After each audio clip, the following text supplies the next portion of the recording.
The video call screen flickered. I could see my reflection in the black box where my boss should have been. The VP's voice was crisp. "Jim, we can't afford dead weight. My name is James Carroway. I'm 47 years old, and until that moment, I was head of regulatory compliance at RevaMed Devices in Boston." The surgical scar peaked above my shirt collar. 3 weeks post-op, and I still hadn't missed a single deadline. Even while my body was healing, my mind stayed sharp. But here's the thing about corporate America. They smile while they sharpen the knife. The RevaMed office always felt like a theater. False cheer in the hallways, invisible tension crackling between departments. Even the office plants looked thirsty, never watered, slowly dying under fluorescent lights. I should have seen the signs. VP Darren Kessler's face filled the screen now, blank as a wall.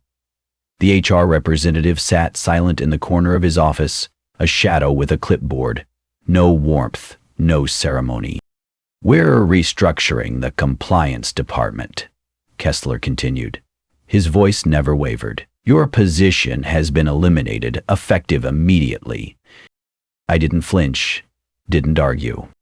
"Thank you for the clarity," I said. What else was there to say? In that instant, 15 years of service evaporated. My role, my dignity, my identity erased with corporate efficiency. But you know what caught my attention? The paperwork felt rushed. No proper HR documentation. They'd skipped a line in the separation agreement, Clause 7B, about notice periods. Sloppy, very sloppy. The call ended with a click. The screen went black, leaving only my reflection staring back. The house fell silent except for the hum of my laptop fan. I sat there for exactly 7 minutes, not moving, not reacting, just thinking. My emotional fracture was invisible. I'd trained myself for moments like this. Years of regulatory work teach you to compartmentalize, to observe without judgment. Routine was broken, sure, but there was no appeal process here. Only the echo of a sentence meant to erase me. I closed the laptop. On my desk sat the remnants of my morning. A half-eaten hospital meal from yesterday's follow-up appointment, untouched coffee growing cold in its cup. The cream had formed a film on top, wrinkled and gray. The silence stretched. No office to return to, no colleagues to say goodbye to, no transition period. They'd missed the subclause in my contract. That was enough to start asking questions. But first, I needed to understand why they'd been in such a hurry. Why fire the compliance head while he's recovering from surgery? Why risk the bad optics, the potential legal issues? Unless they needed me gone for a reason. Picked up the coffee cup, felt its coolness against my palm, set it back down without drinking. Some things are better left untouched once they've gone cold. The afternoon light slanted through my home office window, casting long shadows across the floor. Outside, Boston moved on without me. Traffic hummed. People hurried to jobs they still had. I didn't feel anger. I didn't feel betrayal, not yet. I felt something else entirely. The quiet certainty that this wasn't over. They'd made their move. Now it was time to understand the game they were playing. The discharge paperwork from my surgery sat in a manila folder beside my computer. Still unsigned. Still waiting.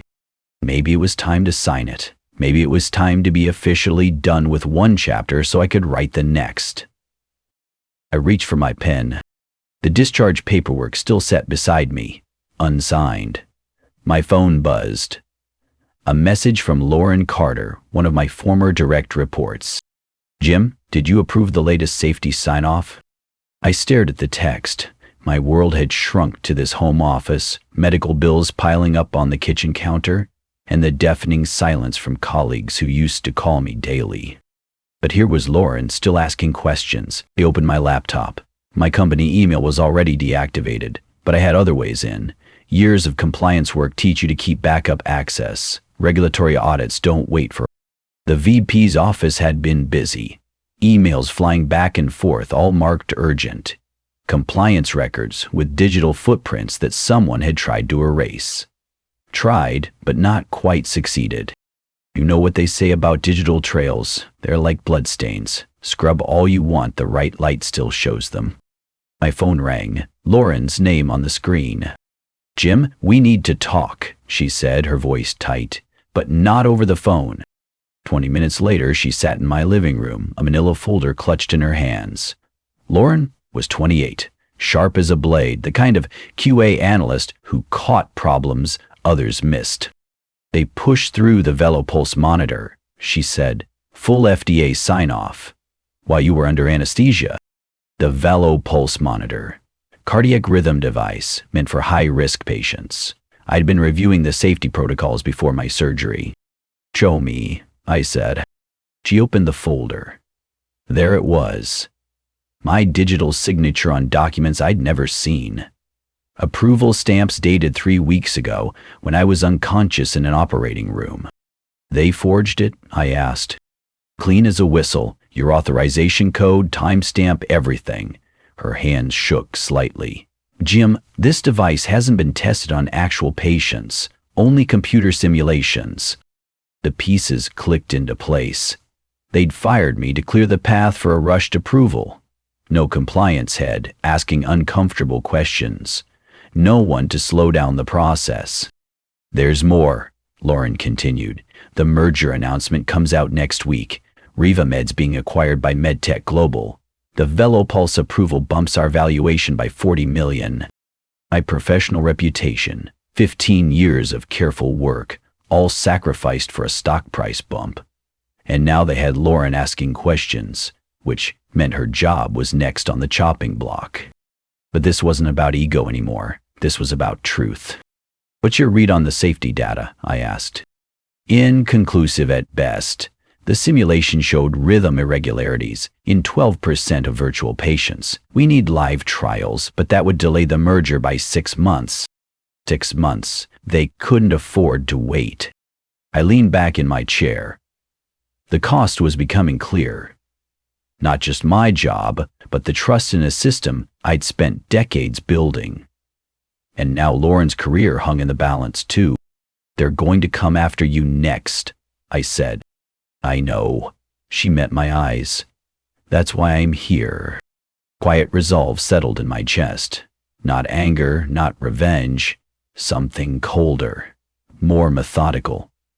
I wouldn't chase justice for my wounded pride, but I'd ensure that truth came out so others wouldn't be erased the way I was. I walked to my computer, opened a draft email I'd been writing to Lauren, an apology for dragging her into this mess. Deleted it without sending. Instead, I started copying files. Years of audit trails, meeting notes, safety reports, backup files stored in personal cloud accounts, all archived off-site, where RevaMed's IT department couldn't reach them. Everything they thought they'd erased, every digital breadcrumb they'd tried to sweep away. "Lauren," I said, still typing, "are you willing to talk to the right people about this, even if it risks your job?" She was quiet for a long moment. Outside, the hospital across the street hummed with its soft electronic beeps, monitors keeping watch over sleeping patients. Inside my house, the silence was different. Digital. Empty. My company inbox, once filled with dozens of daily messages, now showed nothing but an error message. "Only if you promise to finish what you start," she said finally. I stopped typing, looked at her directly. "I promise." There was no going back now. I'd trigger a quiet audit from outside the company, let the system do what it did best, follow paper trails, ask uncomfortable questions, demand answers. They'd made one mistake when they fired me. They'd assumed I was just dead weight. They were about to learn how wrong they were. I sat in the physical therapy clinic, watching the progress bar crawl across my phone screen. File uploading. 87% complete. A compliance audit from the week I was fired, untouched and pristine. Heading to Dr. Sarah Martinez at the FDA. "Mr. Carroway, let's work on that shoulder mobility," the therapist said. I pocketed the phone. Upload complete. The next 72 hours became a masterclass in silent warfare. I worked through my retaliation like a chess player, every move calculated, every piece positioned for maximum impact. First, I documented everything: the forged signature on Velopulse approvals, device testing limited to computer simulations when live patient trials were required by federal law. But as I dug deeper, a pattern emerged. This wasn't Kessler's first rodeo. 3 other compliance officers had been pushed out in the past 18 months. Each time, rushed approvals followed within weeks, files quietly rewritten, safety protocols abbreviated, bonuses paid for rapid innovation. How had I missed it? Maybe because I'd been focused on my own department, trusting the system to police itself. The system doesn't police itself, people do. I compiled a timeline: departures, approvals, stock bumps. The pattern was elegant in its simplicity. Remove oversight, rush products to market, cash out before problems surface. My trap was equally simple: anonymous tip to the FDA through encrypted channels, metadata stripped, routing bounds through 3 VPN servers. I wasn't hiding from law enforcement. I was hiding from corporate IT departments that might try to trace the leak back to former employees. But the FDA moves slowly. I needed faster pressure. I reached out to Monica Torres, an investigative journalist at the Boston Globe who'd covered medical device scandals before. One encrypted email with a single attachment: a calendar screenshot showing my surgery date overlapping with Velopulse approval timestamps. No explanation needed. The visual told the story. The VP's reaction was swift and predictable. Company-wide memo about confidentiality breaches and corporate espionage, threats of legal action against anyone sharing proprietary information. Compliance officers suddenly found themselves in surprise interviews with HR. Routine performance reviews, they called them. You know what happens when guilty people feel cornered? They make mistakes. Kessler's mistake came in the form of a panicked phone call I intercepted through Lauren's still-active work line. She had conference called me in, muted my end. The timeline doesn't add up, Kessler was saying to someone, probably the merger attorney. Shareholders are asking questions about Carroway's termination date versus product approvals. The merger details were leaking. Stock analysts were connecting dots. The beautiful $40 million valuation bump was starting to look suspicious. Then Lauren texted me something that changed everything. They want me to backdate another sign-off. I said no. Now they're talking about my performance review. They were pressuring her to lie on official documents. She'd refused, so now she was being sidelined too. The pattern wasn't just historical. It was happening in real time. I called her immediately. Meet me at the coffee shop on Beacon Street, 1 hour. She arrived looking pale, clutching a folder. They want me to sign off on the neurostim implant, say the testing was completed last month instead of this week. You told them no? I told them I needed to review the data first. They said there wasn't time. She slid the folder across the table. Jim, the device failed 2 critical safety benchmarks. They want me to approve it anyway. This wasn't just about me anymore. They were systematically dismantling the entire compliance framework. I opened my laptop, showed her the timeline I'd compiled. Not just the evidence of her innocence, but the entire pattern: names, dates, stock movements, approval anomalies. Here's what's going to happen, I said. You're going to document every conversation about that backdated sign-off. Every pressure they apply, every threat they make. What if they fire me? Then you'll have a federal whistleblower case worth more than your annual salary. I leaned forward. But they won't fire you, not yet. They need you to sign those papers. What do you need me to do? Nothing. Just wait and document. Let them dig their own grave. I had one final card to play.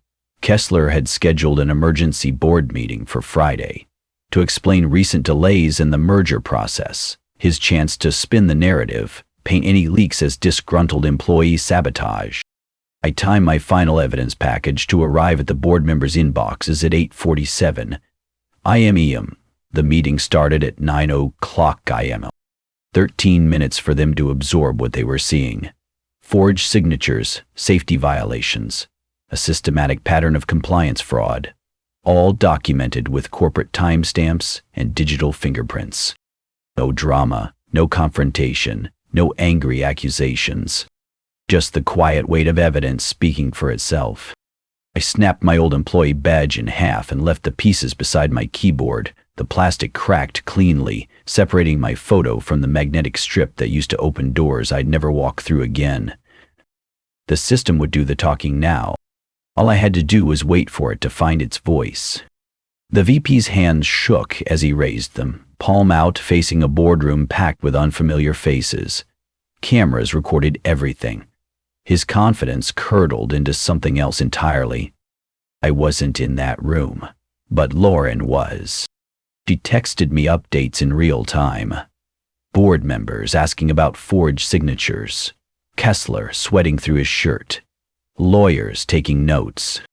The FDA had opened a formal inquiry Tuesday morning, citing irregularities in medical device approvals and specifically naming me as the former compliance head. Not as a suspect, as a reference point for when proper procedures had last been followed. Dr. Martinez, my old contact, had done her job perfectly. One untouched audit file had triggered a federal investigation. By Wednesday, RevaMed stock had dropped 12%. The merger announcement was postponed pending resolution of regulatory concerns. Thursday brought the third-party auditors, Ernst & Young forensic accountants, specialists in corporate fraud. They found more than just my forged signature. The pattern was too perfect, too systematic to be coincidence. 3 compliance officers terminated, 3 rushed approvals, 3 significant stock bumps. The VP was called to testify, first internally with the board, then under oath with federal investigators. That polished narrative he'd been crafting? It splintered the moment they showed him the timeline. Board members sat silent as evidence of the cover-up unfolded. Multiple terminations, safety protocols bypassed, approval documents with impossible timestamps. The $40 million valuation bump suddenly looked like exactly what it was: fraud. Here's the thing about corporate investigations. They follow paper trails, not personalities. Every question asked, every document requested, every timeline reconstructed. It all traced back to my documentation, my patterns, my 15 years of meticulous record-keeping. But I stayed invisible, never called into any room, never asked to testify. The evidence spoke without me. Friday afternoon, Lauren called with news that almost made me smile. They reinstated me, full back pay, cleared record. 2 other former compliance officers are coming forward too. Jennifer Walsh from the cardiology division, Marcus Evans from surgical devices. Both had been pushed out under Kessler's watch. Both now understanding they weren't isolated incidents. The pattern was complete. Monica Torres ran her story in Sunday's Globe. Medical device companies systematically removed safety oversight ahead of merger. The timeline was devastating. Stock analysts called it the most blatant case of regulatory capture in the medical device industry. Shareholder trust didn't just erode, it collapsed overnight. Class action lawsuits were filed by Tuesday. The merger wasn't just stalled, it was dead. But you know what struck me most? The final reversal.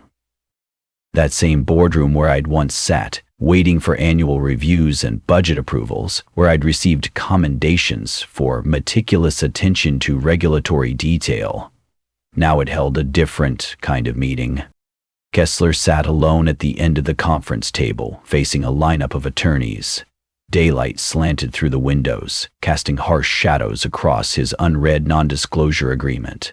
The same NDA he'd probably planned to use to silence whistleblowers. His words were picked apart line by line, every excuse examined, every timeline questioned. When did you become aware that Mr. Carroway had not authorized the VeloPulse approval? The signature appeared legitimate. But Mr. Carroway was in surgery. You attended his farewell call yourself 3 days earlier. I may have. The dates are, I'd need to review. We have the hospital records, Mr. Kessler, the anesthesia logs, your calendar showing the termination meeting. The slow grind of certainty turning to dread. No dramatic speeches, no impassioned defenses, just the methodical destruction of a man who'd thought he could erase people like me. By the end of the week, Kessler had been terminated, for cause. No severance package, no golden parachute, just a legal bill that would follow him for years. The VeloPulse monitor was recalled before it ever reached patients. The neurostim implant approval was suspended pending additional testing. No patients were harmed. That was the part that mattered most. I received a certified letter Friday evening, not from lawyers or investigators, from the RevaMed Board of Directors. A simple note acknowledging my integrity and fortitude in maintaining regulatory standards. I read it once, set it aside with the rest of the mail. There was no victory lap, no celebration, just the quiet satisfaction of watching a corrupt system correct itself when given the right information at the right time. The evidence had done the talking, exactly as I'd planned. Now it was time for silence. I stood on Boylston Street, early morning frost coating the sidewalk. My phone buzzed. Lauren calling to say, "Thank you," probably. I let it ring out. Some conversations don't need to happen. 3 weeks had passed since Kessler's testimony. 3 weeks of returning to quiet, to routine. Physical therapy twice a week. Simple meals eaten at my kitchen table. Walks through Boston Common without a destination in mind. No job, no title, no office to report to. But the letter from the board sat on my desk. Not an offer, just acknowledgement. Your integrity and fortitude in maintaining regulatory standards, they'd written. Professional language for, we know what you did. I'd read it once, then set it aside with the rest of the mail. This morning felt different, though. Final, somehow. I walked to my backyard, where the small charcoal grill sat unused since summer. The ritual felt necessary, not dramatic, just complete. From my desk drawer, I retrieved 2 items, the snapped halves of my employee badge and the hospital discharge paperwork I'd never signed. Both represented anchors to a life that no longer existed. The match struck easily. Paper caught first, curling at the edges. The plastic badge melted slowly, releasing a thin stream of acrid smoke into the cold air. I watched until nothing remained but ash. No words, no witnesses, just the quiet destruction of what had once defined me. The silence filled the space where RevaMed once lived in my thoughts, not empty silence, but earned silence. The kind that comes after a job well done. My phone buzzed again. Another call, another voice wanting to talk about what had happened. I turned it off. The morning was cold and bright, the kind of Boston winter day that cuts through everything false and leaves only what matters. I zipped my jacket, stepped onto the sidewalk. Behind me, smoke from the small fire dispersed into nothing. Ahead, the city moved at its usual pace. People hurrying to jobs, buses running their routes, the world turning without pause. I walked forward without looking back. This wasn't peace. It wasn't victory. It was something quieter and more permanent. The knowledge that when the system needed someone to remember what integrity looked like, I'd been there. When they'd tried to erase me, I'd erase them instead, not with anger or revenge, but with the patient application of truth. The gesture of burning those documents wasn't about letting go. It was about choosing what to carry forward. Not bitterness or resentment, but the quiet certainty that some things are worth preserving, even when preservation requires destruction. Especially then. I turned the corner and disappeared into the morning crowd, just another figure moving through Boston. Anonymous again, but by choice this time. The dead weight had learned to fly.